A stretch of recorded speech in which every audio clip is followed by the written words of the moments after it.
Perkenalkan, nama saya Sekar Arumdeni dengan NIM 23020 320 140 133. Di sini saya akan menjelaskan tentang praktikum acara 2 budidaya ternak unggas, yaitu anatomi ternak unggas.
Setelah dilakukan kegiatan nekropsi atau pembedahan, didapatkan organ-organ dari saluran pencernaan.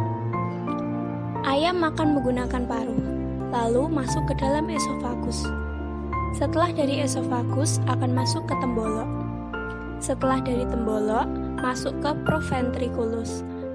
Setelah dari proventriculus, masuk ke ventriculus atau biasa disebut dengan ampela. Setelah dari ampela akan masuk ke dalam usus halus. Di dalam usus halus terjadi banyak sekali penyerapan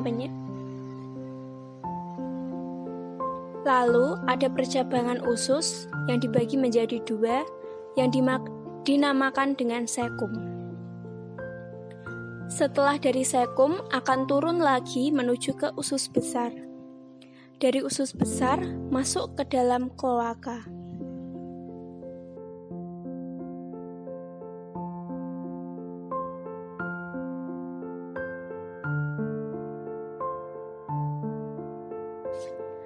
Di sini akan dijelaskan mengenai organ respirasi pada ayam. Yang pertama adalah hidung. Hidung merupakan organ respirasi eksternal yang berhubungan dengan lingkungan luar dan jalur untuk keluar masuknya oksigen dan karbon dioksida. Dari hidung masuk ke dalam laring. Di laring ada katup yang akan membuka dan menutup ketika ayam bernafas. Dari laring akan masuk ke dalam trakea. Trakea merupakan tabung yang seperti pipa udara. Di sini merupakan jalur jalannya udara dari hidung menuju ke paru-paru. Dari trakea terdapat percabangan trakea atau biasa disebut dengan bronkus. Bronkus memisahkan antara paru-paru kanan dengan paru-paru kiri. Di bronkus merupakan filtrasi terakhir supaya udara yang masuk tidak penuh dengan debu dan penuh dengan kotoran. Jadi, udara yang masuk ke paru-paru sudah benar-benar bersih. Dari bronkus terdapat banyak percabangan merah-merah kecil yang dinamakan bronkeolus. Dari bronkeolus langsung masuk ke alveolus. Paru-paru kanan terdapat 3 gelambir dan paru-paru kiri terdapat 2 gelambir. Dalam paru-paru, fungsi utamanya yaitu untuk pertukaran oksigen dan karbon dioksida, khususnya pada alveolusnya.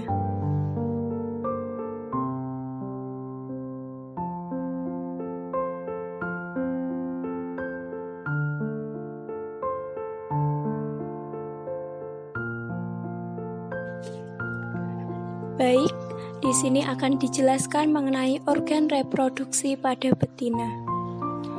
Karena saya menggunakan ayam yang usianya masih kecil, maka belum terlihat jelas organ reproduksinya. Yang pertama ada ovarium. Dari ovarium, selanjutnya ada oviduct.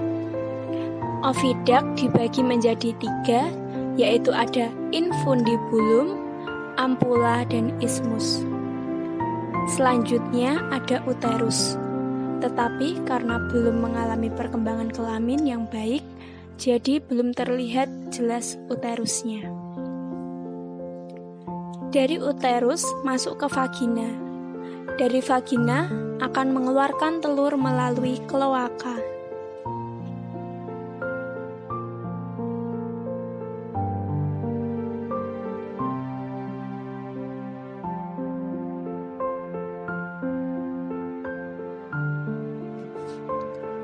Selanjutnya akan dijelaskan mengenai saluran ekskresi pada ayam. Yang pertama terdapat ginjal. Ginjal melekat pada tubuh ayam. Setelah ginjal ada ureter. Urin yang telah terbentuk dilanjutkan melalui ureter. Karena ayam tidak memiliki kantong urin, maka urin yang terbentuk langsung menuju ke kloaka, masuk ke bagian yang namanya urodeum.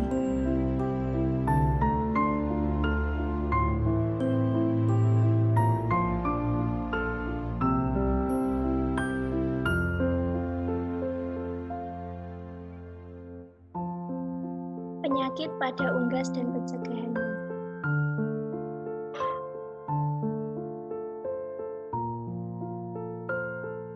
Ada beberapa penyakit pada unggas ayam, yaitu 1. Penyakit avian influenza atau flu burung, 2. Cacar unggas, 3. Coryza atau pilek, 4. Chicken anemia syndrome, 5. Kolera atau birak hijau.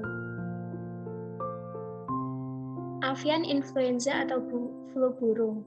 Penyebabnya yaitu virus H5N1. Gejalanya adalah jengger dan pial membengkak warna merah kebiruan.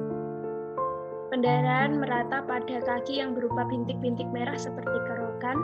Adanya cairan pada mata dan hidung. Keluar cairan eksudat jernih hingga kental dari rongga mulut.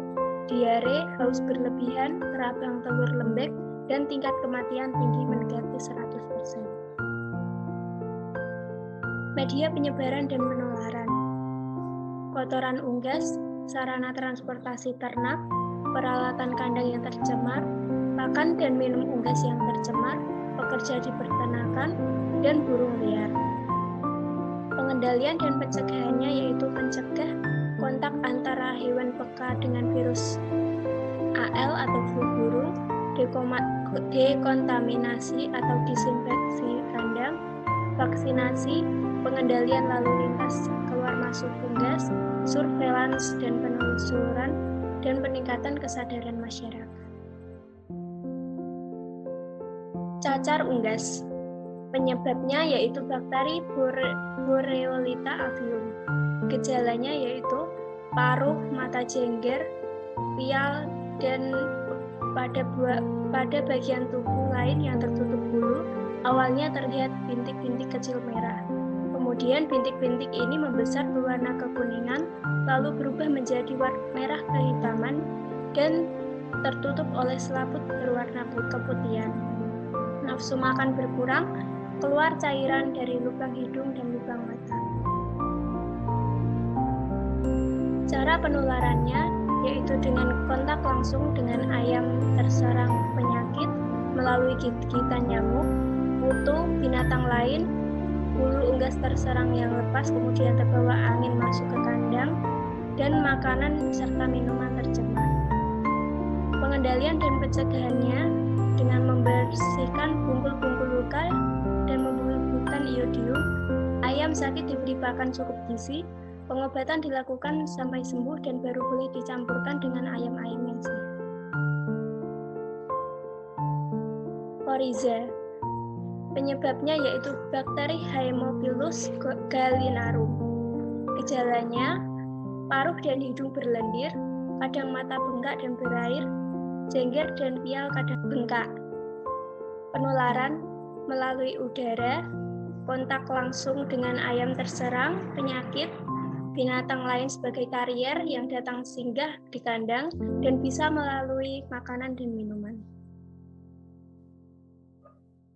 Pengendaliannya diobati dengan obat anti-snot berturut-turut selama 5 hari, bahkan bisa juga disuntik dengan antibiotika seperti penisilin, streptomycin, dan sebagainya. Pencegahannya dengan sanitasi yang baik, dengan mengupayakan agar kandang tetap kering hangat dan terlindungi dari hempasan angin dan tampias hujan.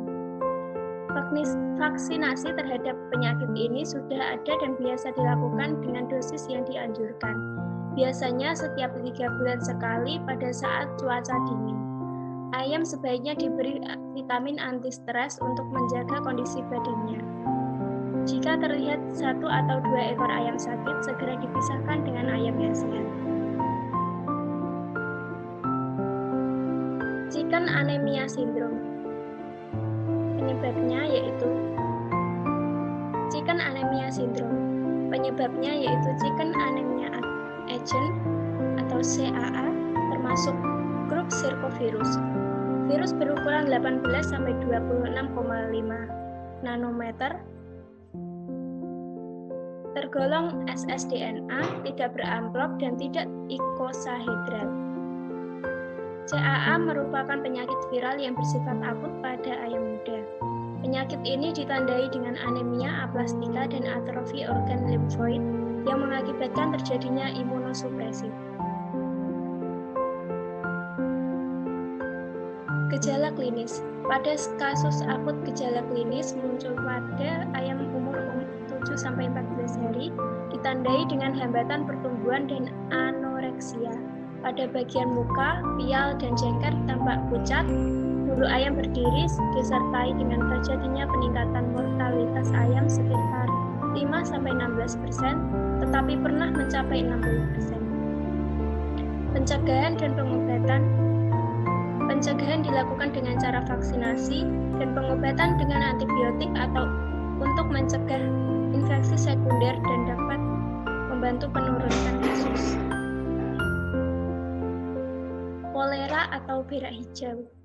Penyebabnya yaitu bakteri Pasteurella multocida. Gejalanya nafsu makan yang menurun, kurus, lesu, bobot badan turun drastis, sesak nafas, lendir kental keluar dari paruh dan hidung, jengger dan pial biru kadang bengkak, kotoran berwarna hijau, indukan produksi telurnya terhenti. Pengendaliannya yaitu memberikan antibiotik spektrum yang luas. Pencegahannya dengan sanitasi kandang yang baik, ayam sakit dipindah dengan ayam yang sehat.